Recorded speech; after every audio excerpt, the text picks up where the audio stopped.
Bonjour, l'objectif de cette dernière partie du chapitre 1 est de comprendre comment on peut donner la composition d'un mélange.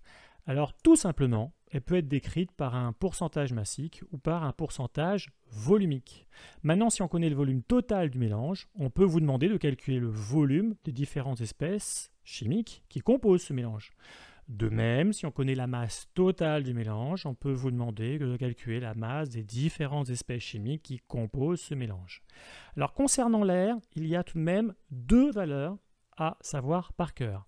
La première valeur, c'est sa composition en pourcentage volumique. L'air, il faut le savoir, est constitué de 78% de diazote, de 21% de dioxygène et de 1% d'autres gaz. Donc ça en volume.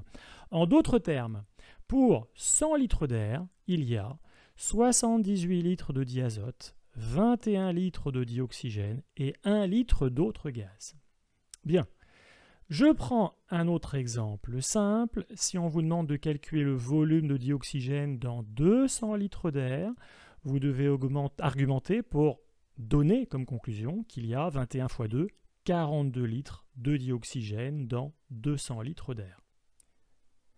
La deuxième valeur à connaître par cœur, c'est la masse volumique de l'air, qui a pour ordre de grandeur 1 g par litre à 20 degrés Celsius.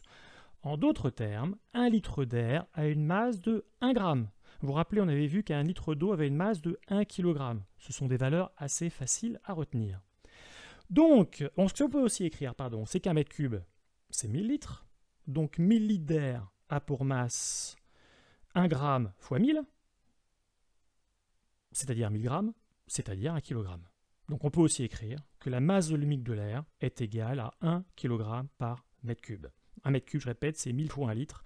1 kg, c'est 1000 fois 1 gramme. Enfin, je voudrais insister sur une erreur fréquente qu'il ne faut surtout plus faire. Non, 1 litre d'air n'est pas égal à 1 gramme d'air, comme 1 litre d'eau n'est pas égal à 1 kg d'eau. Alors pourquoi c'est faux d'écrire cela ? Tout simplement parce qu'à gauche et à droite du signe égal, on n'a pas les mêmes grandeurs.